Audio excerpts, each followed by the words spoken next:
Alors, bonjour à tout le monde. Petite question d'usage. Est-ce que au niveau connexion, vous m'entendez bien, vous me voyez bien? Parfait. Merci Faustine pour cette précision. Bonjour Alexandre. Ok, parfait. Pour des raisons de praticité évidentes, je couperai la caméra, parce que je pense que vous n'êtes pas venu vraiment pour regarder ma tête pendant 1 heure, mais plus pour l'échange avec vous. Donc pour l'instant, ça a l'air ok pour tout le monde, parfait. Donc je me présente à vous, déjà je vous présente tous mes meilleurs vœux pour cette nouvelle année. Je suis le fondateur de l'agence Cible Web. J'ai la lourde tâche pour ce webinaire 2017 de discuter avec vous pendant le temps qui nous est imparti. Vous n'aurez pas de problème à déborder si les questions sont nombreuses. De ce qu'on peut appeler une stratégie web marketing en 2017. Non pas que j'ai la prétention de révolutionner tout ça, loin s'en faut, mais plutôt une envie profonde d'échanger avec vous, de discuter sur vos retours d'expérience, sur les nôtres aussi. Donc le but du webinaire est très simple. On évite, il n'y a pas de questions tabou, il n'y a pas de questions bêtes. Vous m'arrêtez de suite quand mon webinaire devient un peu trop promotionnel et où je tendance à un peu trop parler de moi. D'accord? Et à partir de là, on essaie de passer un moment le plus convivial possible à discuter. Est-ce que ces règles du jeu conviennent à tout le monde? Donc, par définition, le contenu que vous allez voir là, qui n'est rien de révolutionnaire en soi, vous sera envoyé ensuite par les équipes de WheezyShop. Donc j'insiste bien, je vais plus m'attacher à l'échange avec vous qu'au contenu. Si c'est pour vous réciter mes slides, je pense que vous avez autre chose à faire en premier sol que de passer votre temps à m'écouter. Donc je vais, comme je vous l'ai indiqué, couper la vidéo pour, je dirais quelque part, me concentrer sur le contenu et vous éviter les problèmes de bande passante, de trucs qui sautent, si ça ne vous dérange pas. Donc, je coupe la vidéo maintenant. Est-ce que vous pouvez me confirmer que vous m'entendez tous, toujours? Qu'il n'y a pas de problème au niveau du son? Ok, parfait.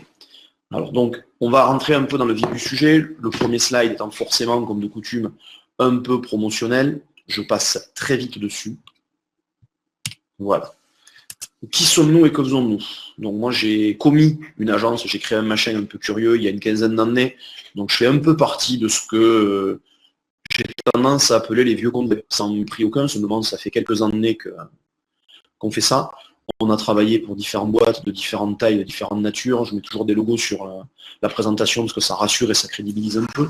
Concrètement, la particularité, c'est que j'ai la chance d'être entouré d'une équipe de gens assez compétents et de pouvoir intervenir, qui ont la possibilité, moi je n'en prétends pas beaucoup, d'intervenir sur différents sujets du web marketing qui vont de la réflexion à qu'est-ce qu'on vend, comment on le vend, qui est la base, en passant par les problématiques de référencement qu'on aborde, nous, comme des vieux depuis 2001, aux aspects emailing, formation, médias sociaux, mais aussi à la gestion de flux produits, parce que pour moi, aujourd'hui, votre vente ne peut pas se limiter à votre propre site. C'est un constat, on le partage ou pas, et n'hésitez pas à être en désaccord avec moi, c'est de la confrontation et du débat que se nourrit l'échange. Voilà, donc je pense que sur ce premier slide, un peu promotionnel, il n'y a pas vraiment de questions. Vous m'autorisez à passer à la suite? Voilà, alors, nos métiers, comme je le disais, voilà, il y a un métier qui fait très consultant, qui fait très peur et qui donne un côté un peu lustre, qui est la stratégie digitale, le référencement, l'emailing, les newsletters, forcément, les réseaux sociaux, paraissent une évidence, marketplace et comparateur, c'est un point sur lequel j'insiste, on a une vraie expertise sur le sujet, et le référencement. Et comme on est parti du constat, il y a des années de ça, que ce qui se conçoit bien s'énonce clairement, on est aussi un centre de formation, on forme en moyenne 200 à 300 entreprises par an, soit chez nous, soit chez elles, je préfère chez nous, c'est plus simple à organiser, sur justement le transfert de compétences. Je n'ai pas de problème à former des gens au référencement ou à les accompagner en tant que prestataire, les deux me conviennent. Voilà. Est-ce que par rapport à nos métiers, vous voyez un petit peu ce qu'on fait? Parfait. Pour le dire de manière un peu plus crue et un peu plus directe, pour rentrer un peu dans un sujet un peu plus amusant, puisque vous êtes des commerçants, ne vous inquiétez pas, je trouverai toujours un truc à vous vendre. On va maintenant, une fois qu'on est passé sur ces éléments d'étape et d'usage, voilà, passer à la suite. J'insiste bien, les questions ne sont pas à la fin, elles sont pendant la présentation, et vous n'hésitez pas. Il n'y a pas de questions bêtes. Ce n'est pas possible. Une question est toujours intéressante et quand vous la posez, vous n'osez pas l'écrire, d'autres se la posent, donc autant l'écrire. C'est l'intérêt du chat, personne ne vous voit quand vous posez la question. N'hésitez pas, si un truc n'est pas clair, on revient dessus. On n'est pas comme à l'école, vous n'avez pas honte à lever la main.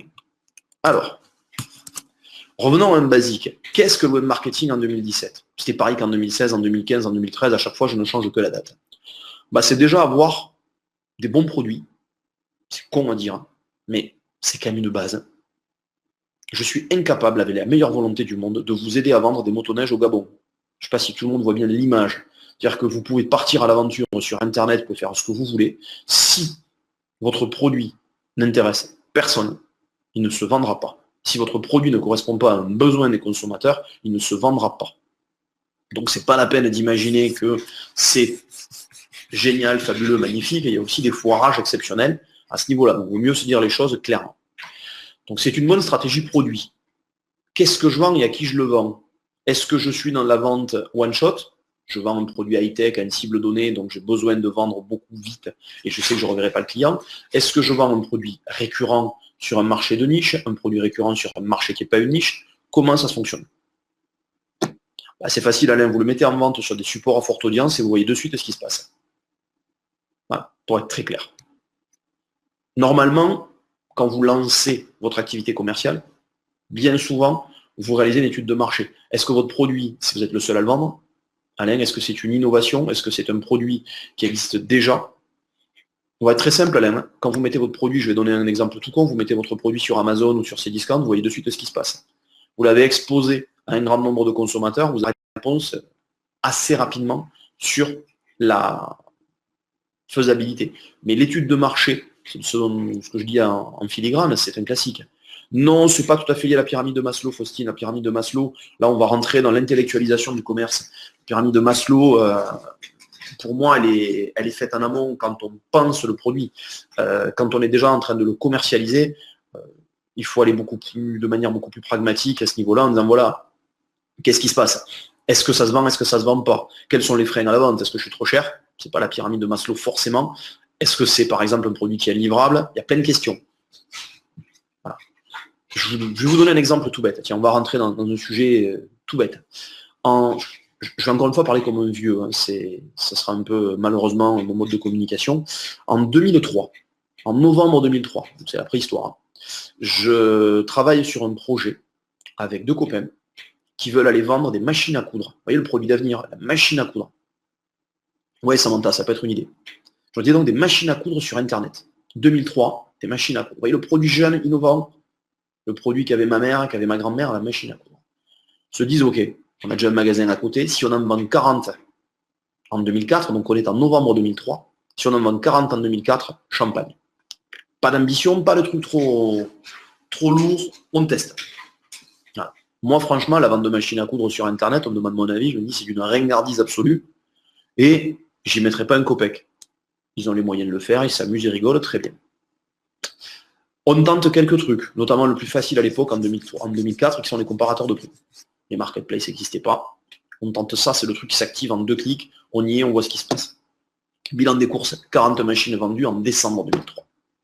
J'ai mangé mon chapeau. C'est-à-dire que voilà. Total des courses aujourd'hui, ils en vendent quelques milliers par an, et ils ont fait tous les mois l'objectif de l'année passée. Exemple, pourquoi? Stratégie produit, c'est un produit qui est un acte d'achat simple. Stratégie client, il y a un réseau de distribution qui est vieillissant, on a du mal à en trouver. Et stratégie d'usage, ils connaissaient bien leur marché, ils connaissaient bien leurs produits, ils étaient capables d'amener le conseil autour. Basique du commerce. Un autre postulat de base. Rappelez-vous que vous faites du e-commerce. E-commerce, c'est commerce avec un i devant. Si les informaticiens savaient faire du commerce, ça se saurait. Vous êtes des marchands. Un marchand, sa base première, c'est de connaître ses clients et leurs attentes. Vous êtes mes clients, je dois connaître vos attentes. Voilà. Est-ce que tout le monde me suit là-dessus? Rassurez-moi, est-ce que je suis sur un hors-sujet ou est-ce qu'on est en phase avec ce que vous attendiez sur ce webinaire? On est bon? Ok, donc j'insiste bien là-dessus. Il n'y a pas d'erreur, il n'y a pas de risque à se planter. Par contre, le plus mauvais des marchands, c'est l'opportuniste qui n'a aucune idée de ce qu'il veut vendre et qui se dit je vais sur le e-commerce parce que je suis sûr que c'est la panacée, c'est facile, c'est cool, c'est sympa, je ne vais rien branler, je vais gagner des ronds. Ça ne marche pas. Voilà, ça ne marche pas. C'est du sang, de la sueur et des larmes. À nous de vous aider à faire les bons choix. Alors, le site web. C'est sur la philatélie, Michel, je vous dirais par exemple, Michel ou Jérôme, je sais pas, il y a des enjeux énormes. Là, vous êtes typiquement sur le genre de produit où vous pouvez foncer, notamment, je pense à eBay, vous allez faire un carton. Le site web, qui est quand même, quoi qu'on en dise, le réceptacle à ma demande, la finalité. Déjà, est-ce qu'il répond aux attentes et pratiques de mes clients? Il n'y a rien de plus bête que l'agence de com qui vous fait un super site web et qui vous a mis le panier à un endroit en bas qu'elle a trouvé super design, super tendance pour faire différent des autres, alors que tout le monde sait qu'un panier, il faut le mettre en haut à droite. Si elle ne l'a pas mis en haut à droite, c'est mort. Tout le monde a cherché le panier en haut à droite. On est perdu quand il n'y est pas. Pourquoi vouloir aller changer quelque chose qui fonctionne et qui est devenu une attente et une cohérence par rapport au client? Qui suis-je et qu'est-ce que je vends? Est-ce que j'extrapole un instant du e-commerce et la pizzeria du coin et j'ai besoin très vite que les internautes me trouvent par le mobile et quand ils veulent acheter une pizza un soir de match en appuyant en 2 clics? Est-ce que je suis une marque à contrario? Vous voyez, on est vraiment aux antipodes où j'ai besoin de valoriser l'expérience utilisateur autour de mon produit pour une marque textile, par exemple, qui est le cas classique, pour aussi générer de la sympathie autour de ma marque. Est-ce qu'il est en phase alors, de ce côté-là, sur les questions d'ergonomie, d'adaptabilité et de l'aspect Google Friendly? Je réponds en tant que prestataire, en tant que professionnel, de la compatibilité de WheezyShop avec le sujet. Voilà. Clairement, c'est même un axe fort chez eux à ce niveau-là. Mais est-ce qu'il est en phase avec les bonnes pratiques? Est-ce que je ne me suis pas foiré dans la façon dont j'ai construit mon arborescence? Est-ce que je ne suis pas trop complexe dans mon site? Faites simple. Simple, l'internaute est bête. Il a besoin d'aller à l'essentiel. Est-ce que tout le monde me suit là-dessus? Il y a des exemples, par exemple, sur lesquels il faut être très vigilant. Quand on fait évoluer un site internet de la V1 à la V2, ça peut être génial ou catastrophique. En général, on n'a pas le juste milieu. Donc ça, soyez d'une vigilance totale. Mais encore une fois, le site web, c'est un réceptacle. On a en amont des internautes, et nous, ce qu'on veut en bas, sur raison e-commerce, c'est les commandes. Il faut qu'entre les deux, on arrive à fluidifier au maximum le passage. Comment on fait, qu'est-ce qu'on fait? On rentre après dans la cuisine et dans la tambouille. Mais ça s'arrête là. C'est bon pour tout le monde? Je passe au slide suivant. Je vois que les participants restent les mêmes. Ça va pour l'instant? On est conforme à vos attentes? Ok, parfait. Alors, next step. Je vais expliquer Google Friendly juste après. Juste après. Et oui, faire une présentation sur le web marketing sans parler du référencement, c'est pas drôle. Voilà. Le référencement naturel, le grand mystère, le grand mythe des e-commerçants qui se lancent. Je vais gagner de l'argent très vite en étant référencé dans Google. Rassurez-moi, vous y avez tous pensé à ça. Alors, donc, on en parle un peu du référencement, qu'on rigole 2 minutes. Qu'est-ce que c'est qu'un site Google Friendly? Déjà, à la base, c'est l'optimisation technique. À la base, c'est le fait que le site, quand vous le sortez, il est dans les standards que veut Google. Il n'y a rien de plus bête que de sortir un site qui n'est pas compatible avec les standards que veut Google. Je vais être très clair, aujourd'hui, les standards que veut Google sont des standards techniques qui sont connus de la majorité des prestataires. S'ils ne le sont pas, vous regardez les références des prestataires avant de les choisir. Vous regardez rapidement comment ils sont référencés. Je ne parle pas de réponse. Oui, Weezy, c'est Google Friendly. J'en réponds. Et je réponds moi et pas les équipes de Weezy Shop. Comme ça, au moins, voilà, il n'y a pas de débat sur le sujet. Mais si on fait un cas tout bête, vous regardez comment sont à peu près référencés les sites on va dire des réalisations faites par des prestataires. Et là, on rigole un peu. Est-ce que tout le monde m'entend saccadé ou est-ce qu'il y a qu'Emmanuel? Alors, je suis désolé, Emmanuel, je pense que ça vient de votre ligne. Je ne peux pas faire grand-chose pour vous. Donc, pour revenir à ce qu'on disait, optimisation technique. Des éléments tout bêtes, une bonne navigation, des choses simples, pas de points bloquants pour l'indexation du site. L'indexation, c'est le fait que Google puisse bien se promener et le mettre dans sa base de données. Ce n'est pas la garantie que vous remonterez dans les premières pages de Google, mais c'est déjà à minima le fait que vous serez dans sa base de données. Ensuite, un des critères qu'on oublie et qui plaît beaucoup à Google. Les pop-up et le carrousel bloquent l'optimisation technique. Oui, mais à un moment donné, il faut faire des arbitrages, Faustine, entre qu'est-ce qui bloque que la technique et qu'est-ce qui est bon pour le marketing du site. Mais clairement, la vitesse d'affichage et les temps de téléchargement. Alors Alain, oui, je réponds, oui, Weezy et Google Friendly. C'est clair. Avec le nombre d'utilisateurs qu'ils ont, ils ne peuvent pas se permettre de ne pas l'être. C'est aussi simple que ça, ils n'ont pas le choix. Mais concrètement, le temps d'affichage de vos pages est un des critères importants pour Google. Google alloue, sur un site qu'il ne connaît pas, une fraction de seconde, enfin, on va dire les minutes pour promener son robot, donc son aspirateur de pages sur votre site. Plus votre affichage est rapide, plus il pourra voir de pages. Plus votre affichage est lent, moins il verra de pages. Vous avez ces indicateurs-là dans un outil qu'on appelle le Webmaster Tools de Google ou le Search Console. Voilà. Là, on rentre un peu dans la technicité. Un des éléments intéressants, c'est l'ancienneté de votre nom de domaine. On l'oublie bien souvent, mais plus le nom de domaine est ancien, plus votre site est vieux, quelle que soit sa techno, ça n'empêche pas les bascules, plus son référencement est facilité. En politique, on appellerait ça la prime au sortant. Ensuite, l'optimisation sémantique. Là, elle dépend de vous. Si vous voulez intéresser vos clients, vos futurs clients, vos prospects, vos suspects, vos visiteurs, il faut quand même parler du sujet lié à votre produit. Plus vous aurez une cohérence dans le contenu de ce que vous proposez, plus vous aurez une capacité à produire. J'ai vu tout à l'heure parler de blog, et c'est exactement ça. Plus de fait, vous allez intéresser Google.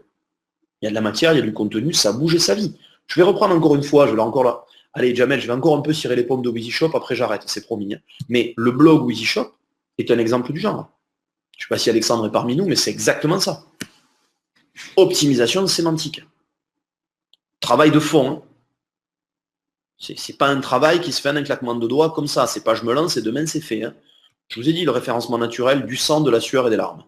Une stratégie de référencement naturel s'aborde sur du long terme, jamais sur du court terme. Voilà. Popularité et autorité. Deux jolis mots. Qu'est-ce que ça veut dire? Popularité, autorité. C'est sûr que face à des très gros, vous aurez du mal, voire c'est impossible. Si votre site est ancien, c'est très bien. Si vous partez ex nihilo avec un nom de domaine que vous déposez là dans la minute, ça va être compliqué. Je ne dis pas infaisable, mais compliqué. Plus vous aurez de liens qui vont pointer vers chez vous, issus de sites pertinents sur le sujet que vous traitez, meilleur sera votre référencement. Voilà. D'où le fameux linking, qui n'est pas mort du tout, mais qui est un basique. Et quand on respecte ces trois éléments, optimisation technique, optimisation sémantique et ce travail de linking, on avance dans son référencement. Les évolutions des dernières années ne sont jamais que des ajustements autour de cette base-là. Alors Samantha a oublié les longues nuits de sommeil ou sous-traiter à des gens qui savent faire. C'est les deux hypothèses. Mais dans le commerce en général, les longues nuits de sommeil n'existent pas. Hein. Et je vous conseille qu'elles soient courtes, c'est-à-dire que vous aurez des commandes. Après, oui, vous êtes mis sur un chemin qui sera un chemin long, si en plus c'est votre boîte, la création d'entreprise, elle altère un peu le sommeil en général, c'est un fait. C'est pour ça que je n'ai pas me laissé ma photo, parce que je suis un peu, voilà, je suis cerné comme un château fort ce matin, donc voilà, clairement. Est-ce que tout le monde est au clair avec ce que j'ai dit là? Est-ce que les grands fans du référencement ont noté des bêtises dans mon propos? Très bien. Je résumerai le slide que vous avez vu là en un seul point. Pour repérer un escroc dans les prestataires de référencement, je vais essayer d'être moins escroc que les autres, c'est celui qui vous promet de vous mettre en première page de Google sans que vous ayez rien à foutre. Voilà, clairement. Déjà en première page de Google, il y a bien des chances. Ah, c'est gentil, ça me touche. Merci Carole. Donc je disais donc en première page de Google, il y a bien des fois où il faudra qu'on vous dise la vérité, c'est que bien souvent vous n'y arriverez pas. Donc à un moment, il faut aussi se dire, est-ce que c'est vraiment l'axe que je dois privilégier? On est bien d'accord, j'évoque des pistes. Hein. Je ne dis pas qu'il faut faire ça. Ouais, Alain, il faut être vigilant sur le choix des sites. En fait, vous pourrez en enlever quand vous en aurez déjà qui pointent. Si vous commencez par la vigilance en disant attention, attention, attention, au bout d'un moment, on rentre dans une intellectualisation des choses et on n'agit plus. C'est sûr qu'il vaut mieux un article issu d'un support média de grande qualité. Si Le Monde ou l'Express, l'Entreprise, le Figaro, TF1 parlent de vous, crachez pas dans la soupe, hein, c'est parfait. Si c'est des petits blogs du coin, c'est plus délicat. En même temps, il vaut mieux démarrer par quelque chose. La vigilance, elle vient de l'excès dans le nombre de sites qui pointent. C'est pour ça que j'insiste bien sur l'intellectualisation des fois un peu inutile autour du référencement. Il y a des différences entre je l'améliore et je le lance. Il y a la différence entre je suis sur du défensif et je me bats parce que je suis déjà bien placé et je suis sur une stratégie où je ne suis pas bien référencé et est-ce que j'y vais ou pas? C'est aussi une question à se poser. Est-ce que c'est là qu'il faut mettre son argent? Tout ça a un coût, bien sûr. Alors, on ne peut pas parler de Google sans parler de l'AdWords. On est bien d'accord. Voilà. Qui est peut-être d'ailleurs à mes yeux une des révolutions fondamentales du web. Parce que ça a changé complètement le modèle économique de la publicité. Tout le monde connaît le principe de l'AdWords ou pas? Vous m'avez entendu? Je vous ai perdu ou pas là pour l'instant? Ah, il semblerait que j'ai un petit souci. Est-ce que vous m'entendez tous? Je reviens vers vous, excusez-moi juste un instant. Est-ce que vous m'entendez? Je n'ai pas de réponse à ma question. Ah ok, parfait. Donc, est-ce que tout le monde... Voilà, petite explication sur l'AdWords. Merci, il y a une personne honnête à ce niveau-là. Alors, l'AdWords, très simplement, principe de base de la pub, on paye l'audience que ça nous amène. Ça tourne au cours de 4 logiques. 1, on choisit les mots sur lesquels on veut apparaître.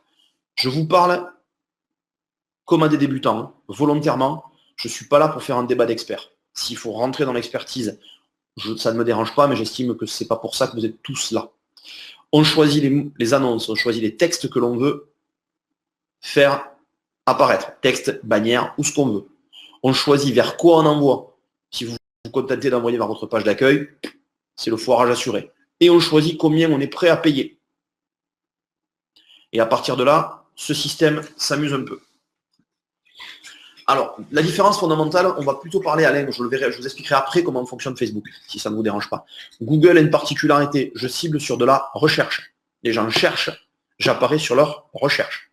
On est d'accord. Ce qui veut dire que s'ils ne vous connaissent pas, si vous lancez un concept, un truc qui n'existe nulle part et qu'ils ne le cherchent pas, l'AdWords n'est pas fait pour vous. Puisque par essence, il est fait pour une recherche sur un produit mature. L'équation à arbitrer, c'est qu'est-ce que c'est que la rentabilité, Carole? Vous voyez, vous avez indiqué, j'ai arrêté car nous ne sommes jamais passés en rentable. Et là, c'est moi qui vais vous interroger, Carole, excusez-moi, je vais vous mettre en contribution. Ça veut dire quoi rentable pour vous? Oui, Maurice, je vous écoute. Non. Et vous voyez, Carole, par exemple, je ne suis pas forcément d'accord avec votre analyse. Qu'est-ce que vous vendez comme produit? Je vous prends un titre d'exemple si ça ne vous dérange pas, bien sûr. Ok, bah typiquement, l'analyse qui est faite, je suis désolé de vous le dire, à mes yeux n'est pas la bonne. La dépense AdWords, alors déjà on va pas parler de dépenses dans les cas de figure où ça ne va pas, on va parler d'investissement. Vous voyez déjà, en termes de sémantique, j'aime bien jouer sur les mots, on va faire toute la différence. Vous investissez dans l'AdWords, non pas pour de la renta sur le CA vendu, ce qui est une erreur totale, vous n'arriverez jamais à votre modèle de rentabilité, mais pour de l'acquisition client, ce qui est une différence fondamentale. Aujourd'hui, vous vendez du cosmétique, et je ne pourrais pas faire l'analyse avec tout le monde. Quelqu'un qui vendrait un produit one-shot, je ne serais pas dans le même débat. Vous vendez un cosmétique bio, ce qui veut dire que vous vendez un produit, on est bien d'accord, je le schématise, quand le pot est vide, il faut le racheter. Donc l'enjeu n'est pas de se dire que ma dépense AdWords, elle est financée, ou mon investissement est financé sur le CA et sur la marge générée, mais sur l'acquisition client. Ce qui veut dire que quand on prend la dynamique à l'envers, ce qu'il faut savoir, c'est, dans votre belle étude de marché, combien de fois par an un consommateur ou une consommatrice, je ne vais pas faire de misogynie à 2 balles, va racheter chez vous. Donc, quel est le taux de marge qu'il va dégager chez vous sur l'année? Et c'est sur ce taux de marge-là qu'il va dégager chez vous sur l'année que vous allez payer et que vous allez calculer la rentabilité de l'AdWords. Parce que sinon, de toute façon, vous êtes dans un calcul. Eh ouais, mais le calcul pas fait ainsi, je suis bien d'accord, c'est bien souvent comme ça qu'il n'est pas fait, le calcul. Et le problème, c'est que dans ce cadre-là, vous l'amalgamez à je dépense 1000, ça doit me ramener 1000. Alors déjà, non, ça ne doit pas me ramener 1000, ça doit me ramener de la marge. Donc pour faire 1000 de marge, il faut vendre plus que 1000 de CA. Rappelez-vous toujours que vous payez la pub et les prestataires sur la marge et pas sur le chiffre d'affaires. Mais dans la logique, on va travailler, et c'est peut-être ce qu'a amené l'évolution majeure du web marketing et du marketing tout court, mais par le web, on est capable de tout mesurer, sur la réalité de la consommation dans le temps. Sinon, vous n'y arriverez jamais. C'est évident, mais aucun levier promotionnel n'aura grâce à vos yeux parce que tous auront la même problématique. Il peut l'être, Alain, à condition de savoir combien on paye et quelle est la marge qu'on dégage par rapport à ça. En achat one-shot, vous vendez des piscines, par exemple, c'est plus simple. Beaucoup plus rentable en direct. On verra dans le temps comment se comporte le consommateur. Entre Google et Facebook, j'entends tout à fait. Ce que je veux surtout vous mettre, ce sur quoi je veux mettre le doigt, pardon, c'est le fait que bien souvent, on a une mesure qui n'est pas la bonne, qui est de dire, attention, on doit être sur des stratégies d'acquisition maîtrisées par rapport à ça. Mon propos, et je parle un peu comme un livre, ne s'entend bien sûr que quand on a le cash et la trésorerie pour tenir. C'est sûr. Mais clairement, pour avoir pratiqué l'univers dans lequel vous évoluez pendant des années, c'est la seule stratégie qui est pérenne. Ouais, le bénéfice, mais simplement si vous cherchez le bénéfice court terme, je vous montrerai où aller. Par contre, je parle de court terme, pas de long terme. Le bénéfice, c'est ce qui est en bas sur le bilan. Une fois que vous avez été payé, des fois, vous prenez le bénéfice, vous oubliez d'investir. On pourra faire un jour un webinaire, si vous voulez, sur l'analyse bilancielle des e-commerçants, ce sera avec plaisir. Alors, voilà, revenons à des choses où là, forcément, on est tout à fait en phase. Mais voilà, encore une fois, hein, je stigmatise personne dans mon webinaire en prenant un exemple. C'est que, voilà, j'ai senti dans la façon dont vous me répondiez sur la dehors ce qu'il en était. Les médias sociaux aujourd'hui, pour revenir sur ça, ont une particularité énorme. C'est que, notamment dans le postulat de base, ils sont gratuits. J'occulte la pub Facebook. Je vous ai dit, je la verrai ensuite. Être présent sur les médias sociaux, c'est quelque chose qui s'entend. J'aurais même tendance à dire, c'est la partie sur laquelle il faut que vous alliez le moins dans la délégation vers un prestataire. Je peux vous aider sur les médias sociaux, ça ne me dérange pas. Je n'ai pas dit que ça me faisait rêver.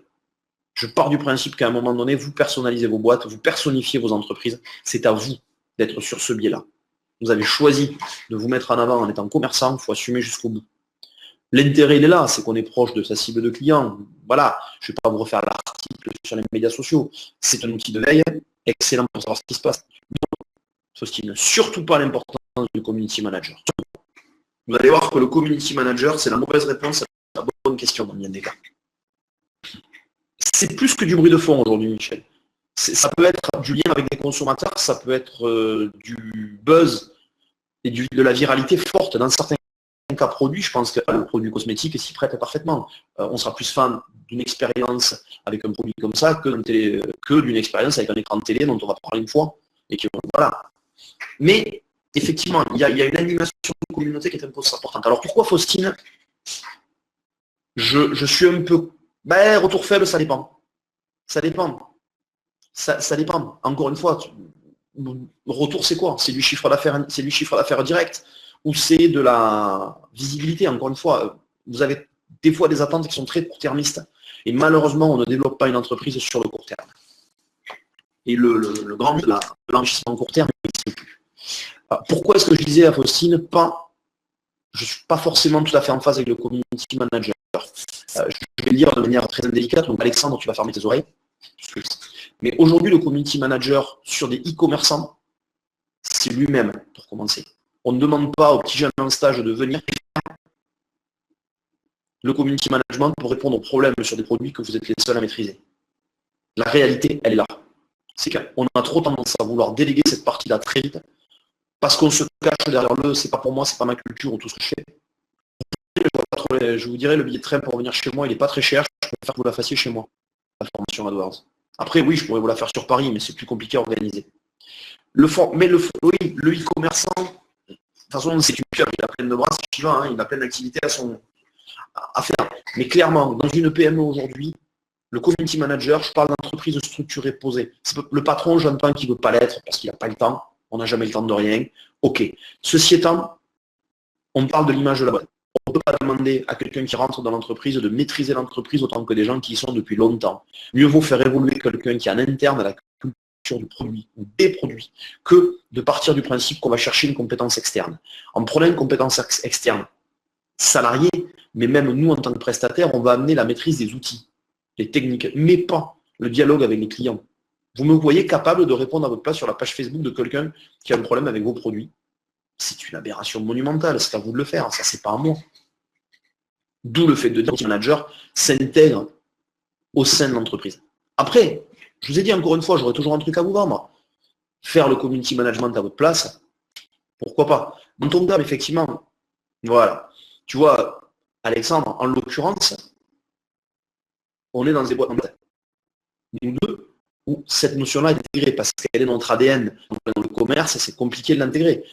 C'est vrai qu'effectivement, voilà, c'est forcément pas le cas du stagiaire, et ça sous-entend de rentrer, comme tu le présentes là, on voit bien un des métiers premiers sur nos activités effectives, nous on a des clients, la seule différence c'est que nos clients, c'est le fait qu'on est avec un community manager qui vient avec un rôle, pas de SAV, mais de réponse en amélioration de qualité.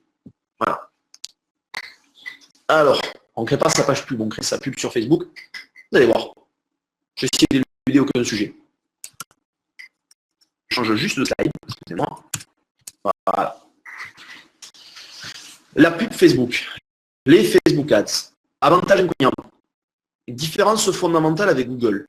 Google cible des recherches, Facebook cible des comportements. Les deux vont bien ensemble, ne sont pas à opposer, sauf quand on a des avantages budgétaires à faire. mais par essence, vous ne devriez pas avoir à les avoir à faire, puisque vous êtes dans des phases d'investissement corrélées à vos ventes. Donc normalement, le truc qui marche, on le garde et on le développe. Je vais targuer sur quoi? Sur ce que j'ai dit sur Facebook? Sur la différence entre les deux? Simplement, le fonctionnement de Facebook. Centre d'intérêt commun, éléments liés aux personnes, on en sait beaucoup sur leur vie, là-dessus, la base de données qui est constituée par Facebook est une base de données extrêmement comportementale. Facebook, c'est quels sont mes centres d'intérêt, parce que j'ai liké tel élément, parce que je suis membre de tel groupe, a des informations sur ma vie, parce que j'ai posté mon âge et ma localisation géographique, et ainsi de suite, et comme je m'en sers sur mon mobile, il y a beaucoup de données qui sont à l'intérieur. Google a des infos différentes, c'est ce que je cherche. Voilà, exactement, Faustine. C'est bien résumé, vous pouvez prendre le propos à ma place. C'est parfait. Clairement, on a deux approches. L'approche Facebook, c'est carrément se dire, ok, je vais faire une pub sur les gens qui sont, par exemple, fans de marque. Je vais apparaître sur leur mur Facebook. De manière un peu intrusive, certes, mais de plus en plus efficace. Et donc, j'ai des indicateurs qui ne sont pas les mêmes. J'ai des indicateurs qui seront les indicateurs de biais, qui amèneront forcément, quand on les paramètre très très bien, bon, c'est un peu une prise de tête pour bien paramétrer les tags Facebook, les pixels Facebook jusqu'à la conversion e-commerce. C'est assez costaud à faire, mais c'est extrêmement intéressant comme expérience. On voit des résultats en termes de chiffre d'affaires qui sont significatifs, et je suis d'accord, significatifs à court terme, mais aussi à moyen et long terme, puisque dès qu'on va partager avec sa communauté, elle reviendra acheter. Elle reviendra acheter parce qu'elle est en lien. Sur Google, les gens recherchent. S'ils recherchent et qu'ils n'ont pas le réflexe spontanément d'aller vers vous sans passer par Google, c'est que quelque part, ils vous ont vite oublié. Donc les deux options sont intéressantes à traiter. Et je dirais, selon la typologie de produit que vous avez, l'un est plus adapté que l'autre. Si vous êtes en B2B, par exemple, vous vendez à des pros, l'impact de Facebook est plus faible. Il n'est pas inintéressant, il n'est pas inexistant, mais il est peut-être en minoré par rapport à Google. Ouais, la technique devient de plus en plus touffue. C'est peut-être là que nous, on va sortir notre épingle du jeu en tant que prestataire. C'est surtout, voilà, on a des usages qui s'accélèrent. Mais oui, je vous l'accorde. Voilà. Encore une fois, je vais crescendo aussi dans la présentation. Techniquement, pour Facebook, c'est relativement simple à paramétrer. Tout n'est que paramétrage. Après, il faut savoir ce qu'on paramètre et pourquoi on le fait. Il n'y a pas une grosse partie technique. Le pixel Facebook qu'on met sur notre site permet de savoir ce qui se passe. C'est lui qui est chiant à configurer. Après, voilà, l'Ads Facebook, c'est assez simple. C'est assez simple à faire, mais comme l'AdWords est simple à faire, le but c'est que vite vous y rentriez et qu'après on arrive à vous convaincre d'y rester. C'est leur enjeu majeur. Est-ce que tout le monde me suit bien là-dessus? Après, ayant un spectre large à balayer, je suis désolé, je ne peux pas rentrer dans le fond pour chacun des sujets. Le but étant de vraiment dire, voilà, ce que je vous ai dit en filigrane, c'est qu'aujourd'hui, la stratégie web marketing, elle est globale. Elle s'entend en appuyant sur tous les leviers. Ah mais je suis tout à fait d'accord, Michel. Je vous dis ce qu'il faut faire. J'ai la chance d'être de l'autre côté de l'écran et de vous parler comme me parle l'expert comptable quand il regarde d'autres bilans et qui vous dit là, vous avez mal acheté. C'est sûr que c'est beaucoup plus facile de vous le dire quand on le lit, nous, qui ne sommes pas dedans, que vous, quand vous y êtes au quotidien, je vous l'accorde. Après, ce dont je vous parle là, ce n'est pas de l'informatique. C'est de la communication, c'est du commerce. C'est tout sauf de l'informatique. Clairement. Que vous l'appréhendiez par la technique, c'est un fait, mais c'est tout sauf de l'informatique. Au niveau de l'informatique, moi je suis croyant mais non pratiquant, c'est un choix personnel. Et je reconnais que oui, c'est pas forcément. Non, on ne va pas jouer sur la sémantique. Je comprends tout à fait votre propos. C'est pas voilà. C'est simplement qu'effectivement, voilà, je comprends votre propos sans aucun problème. C'est aussi quelque part ce qui a fait que moi j'ai créé ma boîte. Pour justement ces raisons-là. Par contre, encore une fois, vous dire faites-moi confiance, faites-moi un chèque, dirait l'autre, tu s'occupes de rien, je s'occupe de tout, c'est une stratégie de relation client entre vous et moi qui serait très court-termiste. Si je vous dis voilà ce que vous pouvez faire, en vous disant soit je le fais, soit je vous aide à le faire, il n'y a pas de débat, j'estime qu'on est déjà dans un rapport qui est beaucoup plus sain dans le temps. D'où le fait de dire voilà ce qui existe.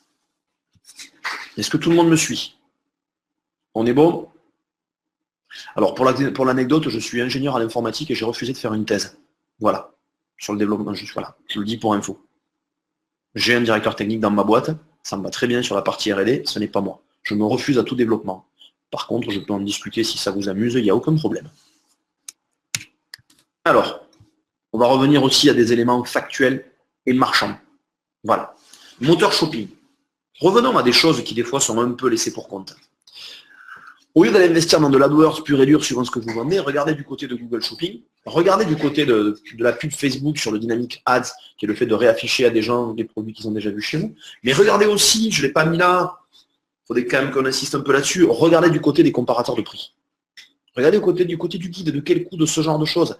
Aujourd'hui, il y a un phénomène de mouton au niveau des e-commerçants français de se jeter massivement sur Google Shopping. Très bien, ça fonctionne, je l'entends dans bien des cas. Vous savez combien vous payez un clic sur Google Shopping? Des fois, vous allez le payer 3 fois plus cher que ce que vous le payeriez sur le guide.com. L'audience, ou faisons d'ailleurs, je dirais un petit rappel par rapport à WheezyShop, sur les guides shopping de WheezyShop. Typiquement, c'est exactement le même schéma, qui sont en plus avec des modèles économiques bien plus avantageux, me semble-t-il. Bien sûr, comparateur de prix. Un comparateur de prix, c'est un support qui liste les produits des marchands en mettant en avant le prix, la disponibilité et un lien qui ramène vers la fiche produit sur le site du marchand. Voilà. Ça ne veut pas dire que c'est le moins cher qui est en haut, parce que comparateur de prix, c'est une mauvaise traduction de l'anglais shopbot qui correspondrait plus à guide shopping. C'est une information qu'on amène. Et pour avoir travaillé pendant des années avec ces supports, c'était un carton absolu. L'AdWords étant des fois avec des transformations beaucoup plus faibles. Encore une fois, ce que je dis n'est pas à prendre comme parole d'évangile. C'est à étudier au cas par cas et selon les secteurs d'activité. Combien d'entre vous ont déjà testé des comparateurs de prix? Alors, désolé pour les aléas techniques, Emmanuel. Et puis, merci en tout cas d'avoir fait l'effort de rester malgré le mauvais son. Prenez un exemple tout bête. Vous allez sur un site comme le Web Marchand et vous vous référencez en gratuit. Le guide.com, Web Marchand, quel coût? Alain, vous aurez mes coordonnées à la fin de la présentation. Vous m'envoyez un petit mail, je vous donnerai quelques pistes de support sur lesquelles vous pouvez diffuser. Je ne pourrai pas vous le faire là dans 2-3 jours qui viennent pour des raisons de disponibilité perso, mais je m'engage à vous répondre. Est-ce que là, c'est bon pour tout le monde? Est-ce que vous comprenez un petit peu l'environnement autour de ce genre de levier autour du produit? Facebook, on mettra en avant un élément. L'AdWords, on met en avant une annonce textuelle. Là, on est directement dans le produit. Donc, on ne peut pas se leurrer. Dans la stratégie, il faut penser à tout ça. Alors, revenons aussi à cet élément-là. J'y tiens particulièrement parce que sans, c'est très souvent délaissé. Parce que on va m'expliquer, c'est obsolète, ça se fait plus, c'est ridicule, mes clients reviendront naturellement. De grâce, c'est le premier levier de fidélisation client. Le premier levier de fidélisation client. Ça coûte tripette, ça coûte rien à faire. Et vous vous rappelez au souvenir de vos clients. À 40 000 €, je ne vous prendrai pas, Gaël. Vous avez des ambitions de prix auxquelles je ne peux pas répondre. Je suis beaucoup moins cher que ça. Alors déjà, tout dépend de ce que vous vendez comme produit, Bénédicte. Si vous vendez un produit dont vous savez qu'il y a un acte de réachat mensuel, vous allez communiquer tous les mois. Si vous êtes sur un produit en discount, vous allez avoir une stratégie plus agressive hebdomadaire. Dans certains cas, vous allez avoir des stratégies plus espacées. Il n'y a pas de bonnes ou de mauvaises pratiques, elles sont adaptées à vos secteurs et à vos éléments. Gaël, pour les questions, si votre vision du commerce, c'est se soucier de rien, ça va être compliqué. C'est du ciblage, effectivement, oui. Est-ce que l'abondance de newsletter est judicieuse? Je m'occupe. Quand vous allez commencer à vous voyez, vous déjà vous posez la question, vous dites est-ce qu'il faut y aller ou pas, indirectement, Maurice. Est-ce qu'elle est judicieuse? C'est-à-dire est-ce qu'il faut en faire ou pas? Ne pas en faire, écoutez, c'est un risque que vous prenez que de vous faire oublier de vos clients. Moi, je suis là pour dire oui, faites-en. Oui, faites-en. Ouais, mais vous subissez. Le consommateur, lui, à un moment donné, ça va marcher. Quand on voit les retours de l'emailing aujourd'hui chez les clients, moi je bosse pour des centres commerciaux, des gros centres commerciaux. Clairement, on remplit des activités avec ça. Donc le consommateur, il n'est pas si lassé que ça. S'il y trouve un intérêt, il suit. Voilà, le ciblage, Carole, bien évidemment, ça fait partie des choses. Faustine, oui, comme d'autres outils, comme nous on peut le faire, peu importe. L'outil, à la limite, n'est que le moyen. Voilà, pareil, Maurice, c'est un moyen. C'est un outil, c'est un moyen. Non, Bénédicte, alors ça, par contre, jamais. L'email, c'est un outil de fidélisation. C'est pas un outil de conquête. Une base email efficace. Vous vendez quoi, Bénédicte? Pourquoi est-ce que la base email serait efficace? Déjà, c'est l'offre qui est efficace. Et s'il y a bien un métier sur lequel moi je ne vous orienterai pas, c'est la location de base email aujourd'hui. Jamais, jamais, jamais. L'email, c'est la fidélisation. Jamais de la conquête. J'ai la réponse à ma question. J'ai répondu de manière très tranchée. Je vous ai dit, j'aurais toujours un truc à vous vendre. Si là, je vous dis n'y allez pas, Vous vous doutez bien que j'ai tourné un peu le truc dans tous les sens. Échanger entre marchands, faites des emails partenaires, des jeux concours mutualisés, trouver des trucs rigolos, amusants à bâtir entre vous si vous voulez, mais allez louer de la base email, en plus avec votre mot efficace. Elle n'est pas efficace la base email, elle ne le sera jamais. Vous avez une marque nationale, vous faites du crédit, vous pouvez imaginer avoir quelques retours que ce soit parce que le coût de l'opération est très bas. Si vous avez un produit avec un niveau de marge bas, je vous dis de suite, vous allez boire le bouillon sur la location de base email et vous n'en remettrez pas. Par contre, c'est de la vraie fidélisation client. C'est de la segmentation, effectivement. C'est, voilà. Après, c'est comme à l'armée, hein, réfléchir, c'est désobéir. Au bout d'un moment, il faut rentrer dans l'action. Il ne faut pas passer son temps à gamberger sur sa base. Il faut aussi agir. Il ne faut pas rentrer dans ce que j'appellerais de manière, allez, pas très élégante, la masturbation intellectuelle. Par définition, oui, Alain, je n'imagine pas proposer autre chose que ce que vous décrivez là. Si c'est pour vous dire, vous avez besoin de tout, non, oui, par essence, ce que, comme je vous l'ai dit, j'ai un truc avant, bien évidemment, c'est d'abord d'auditer, de faire un bilan et de dire vers quoi on va. Oui, donc pour répondre de manière factuelle, oui, c'est exactement ça. Notre approche, c'est celle-là. En disant, voilà, vous prenez chez nous ce que vous voulez, c'est de l'offre à tiroir. On la dimensionne aussi, on est pragmatique. Voilà, après, c'est un fait. Ouais, voilà, Michel. Voilà la fausse bonne idée du jour. Je vais vous provoquer un peu. Vous relirez le contrat avec la marketplace, vous verrez que c'est interdit. Faites ça avec Amazon et dans 48 heures, ils vous jartent. Et quant à la com, non, vous ne l'économiserez pas. Parce que l'internaute qui vient de la marketplace, il a ses habitudes d'achat sur la market. Donc vous aurez du mal à le basculer. Je ne dis pas qu'il ne faut pas le faire, mais la meilleure des alternatives, c'est encore le flyer dans le carton. C'est pas l'email. Croyez-moi. Et alors là, on va y passer juste après au marketplace, et c'est un sujet sur lequel je suis plutôt intarissable. Carole, il est interdit de se faire prendre. Il est beaucoup plus dangereux de jouer avec l'email qu'avec le flyer.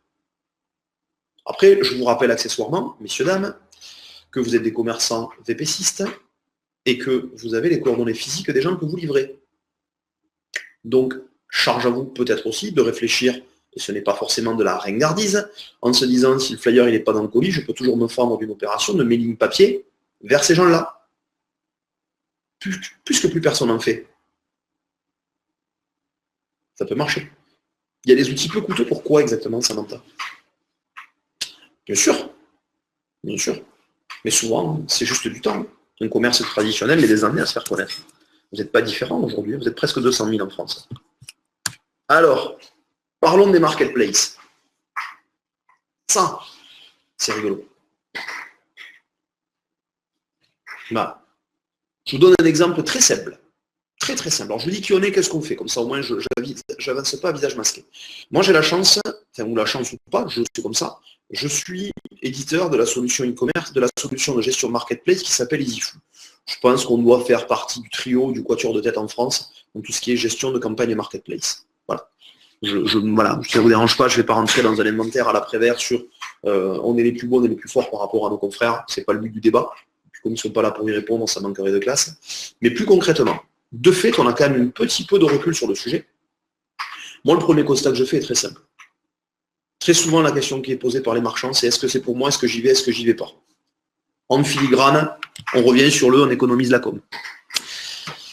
Alors déjà, la première analyse qu'on va vous faire, elle est très simple. Voilà. Vous allez nous balancer les mots-clés sur lesquels vous voulez travailler en référencement naturel, parce que comme tout bon commerçant et e-commerçant, vous avez pensé à ça dès le départ.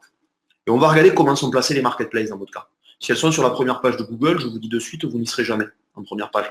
Donc à partir de là, vous savez de toute façon que l'axe SEO pour aller concurrencer Amazon, eBay ou compagnie, à part faire un chèque à un référenceur, ça ne vous amènera que dalle.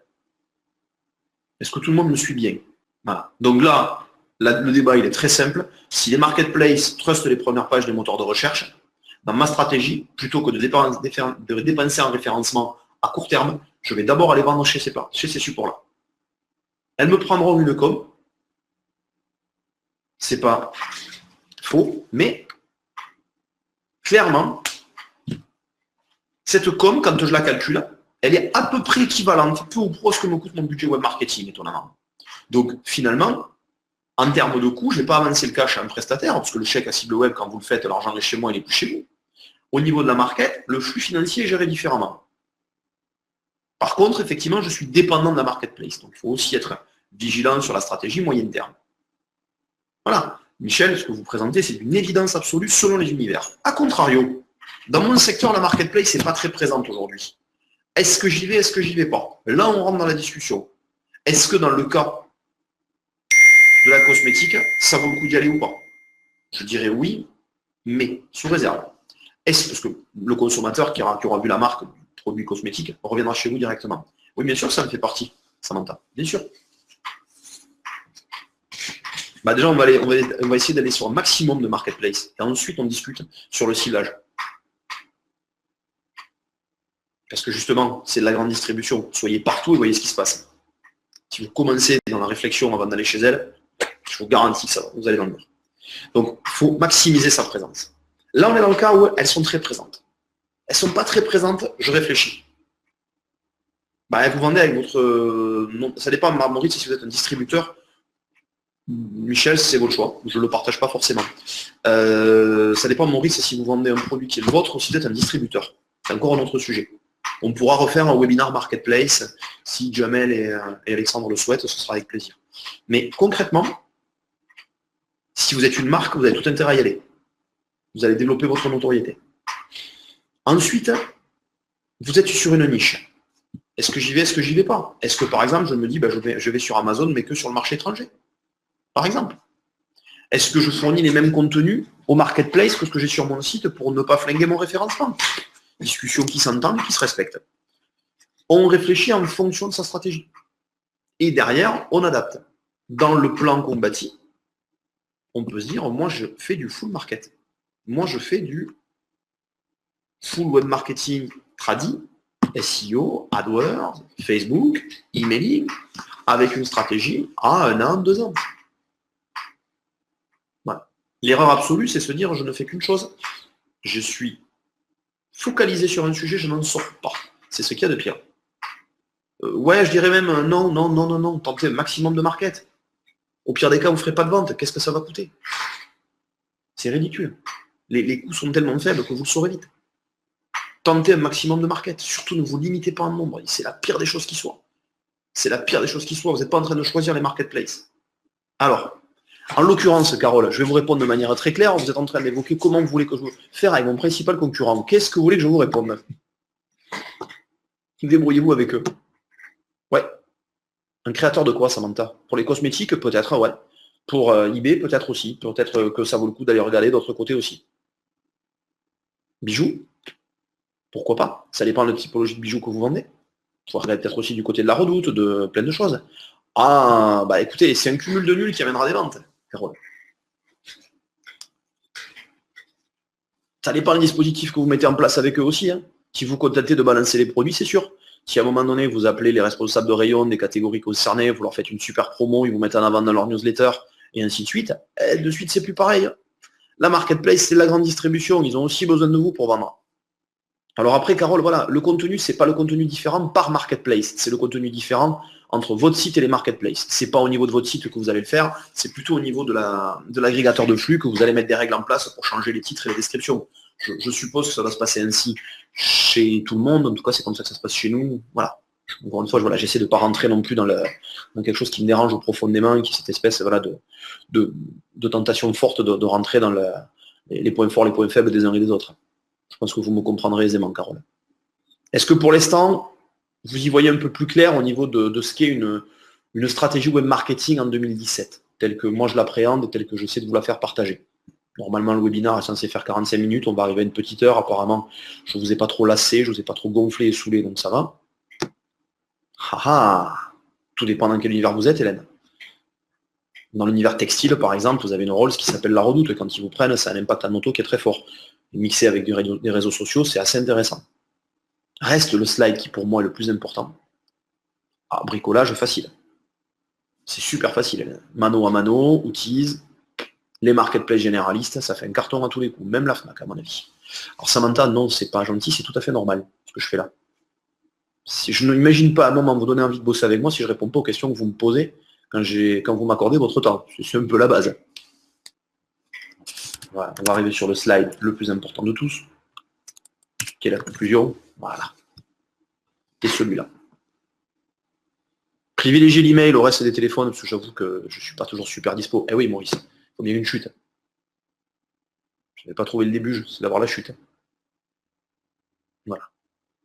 Alors, principe de base, il n'y a aucun problème. Par WheezyShop, vous pouvez arriver par leurs outils.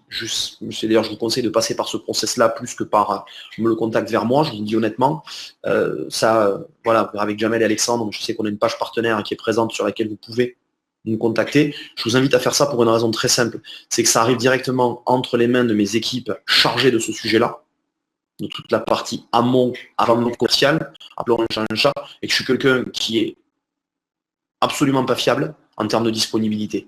Donc ça veut dire en clair, quand vous privilégiez le fait de passer par les outils que WheezyShop met à votre disposition pour entrer en contact avec nous, au moins vous êtes sûr qu'il y a un suivi. Moi, je vais prendre votre contact et je vais souvent le faire suivre à mes équipes. Donc, je vous épargne ça, je ne suis que le patron de la boîte et c'est tout. Pour plein des sujets, mes collaborateurs sont bien plus compétents que moi. Après, bien évidemment, oui, on va être très clair aussi, comme ça on le dit de manière tranchée. L'idée, c'est bien évidemment d'auditer, la situation de chacun est différente et de faire des recommandations en fonction de votre situation. Petit point auquel je tiens aussi énormément, là on va rentrer un peu dans nos spécificités contractuelles, vous ne vous engagez pas dans le temps avec nous. On est sur des durées d'engagement relativement courtes, qui peuvent s'arrêter dans le temps très vite. À nous de réfléchir ensemble à ce qu'on fait. Si on a un problème, on le gère intelligemment. Voilà. Je suis arrivé à la fin de ce webinaire, j'espère qu'il vous a au moins intéressé. J'espère que personne ne part de là en se disant qu'il y a un sujet qui n'a pas été traité, sinon je m'en excuse. Vous avez l'URL, Gaël, à vous de jouer. Le prochain n'est pas planifié, en tout cas le prochain me concernant n'est pas planifié, donc je pense que Jamel vous tiendra informé des prochains webinaires qui auront lieu. Bon, je serai ravi d'en refaire un sur les marketplaces avec vous prochainement, je vais vous laisser faire ça tranquillement. Je vous souhaite de bonnes soldes, c'est souvent ce qu'on souhaite en début d'année à des commerçants, et un bon appétit, puisqu'on va arriver vers l'heure du repas. Merci à vous tous.